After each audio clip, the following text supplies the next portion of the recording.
Wärtsilä has held a key position within the service segment called in situ machining repairs.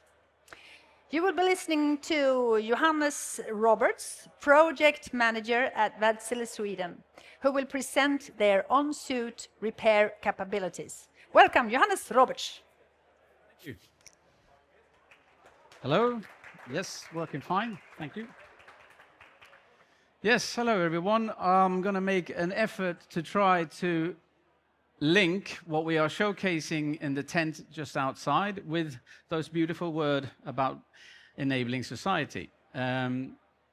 So first off, I think it's wise to just briefly explain what is in situ machining. Rather than taking a damaged piece of equipment ashore from a vessel or any type of installation, to be honest, to a larger workshop with special machining capabilities, we see that it much quicker efforts to bring the workshop to the vessel. So that's basically what in situ machining is, machining something on site, major repairs.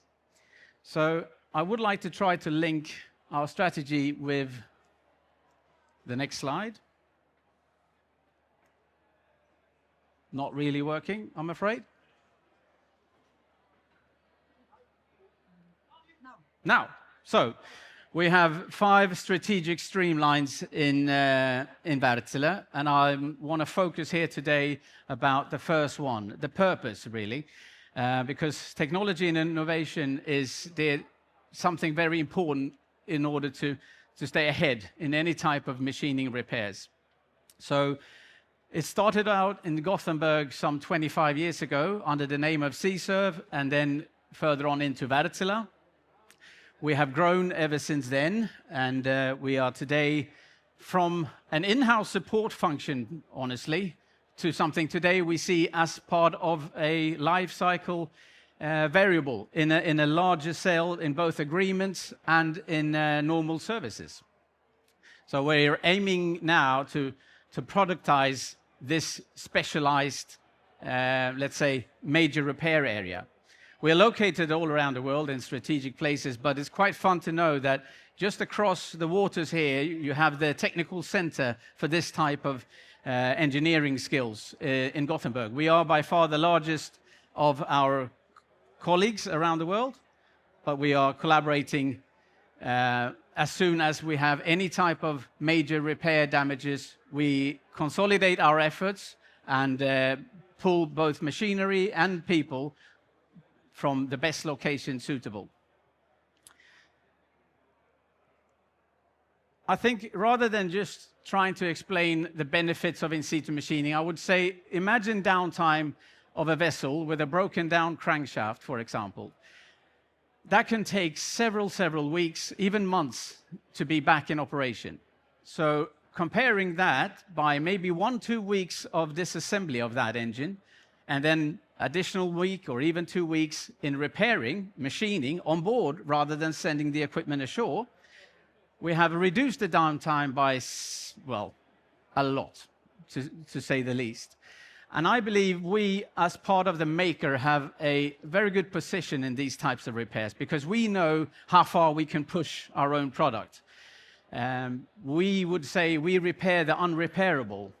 And it was a bit of a hot topic to discuss. It was a hard sell saying, please buy our great engines, and by the way, if they ever fail, we can repair them.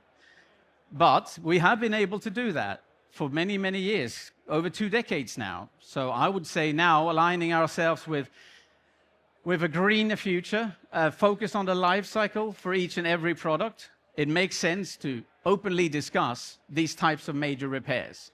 And I invite everyone to our outside tent to see these pieces of equipment, the people who are using them, the operators, to showcase them hands-on and asking those technical questions straight to the people who know the answers for them. I believe I'm more here as a welcoming factor to get all of you guys to swing by our tent rather than showing slides of technical repairs. So I welcome everyone to swing by our tent, join a competition we have, get a go-to bag, and see the equipment in motion rather than looking at my mouth moving. So yes, that was it from me. Thank you very much. Short, welcome outside. Short but concise. I think so. Yes. As any repair should be. Yes. Johannes, did we hear that you just dropped a brand name here? Yes, we did. We have for 7 years consolidated these efforts because we saw the fact that they were kind of lost in the big cycle of services. So we couldn't really tell what is this business worth for us and for our customers. How do you know how much to invest in something you don't know what it's worth? So we consolidated everything under a name called QuantiServe that we pushed fairly aggressively. But now we see that we've kind of hit the roof on our own growth journey. So we now need the backing of the big rtsila family service regions. So that has been a decision since the 1st of April to drop that brand name and allow us to grow through our pre-existing service regions. So with the Dunster Shipping Meet's vision for this year, Dunster Shipping Meet with securing the future. Yes. What is your biggest task? My biggest task, our biggest task, is to, as swiftly as possible, take 3,500 service engineers and give them the tools and the knowledge to do what we have been doing here in Gothenburg, repairing stuff that normally you need a special company to come and do, or you need, let's say, a very niche business to productize that as quick as possible in order to meet our customers' demand. Because it's usually not a price tag issue, it's rather when can you come and help us? And we need to be able to support that to a broader scale.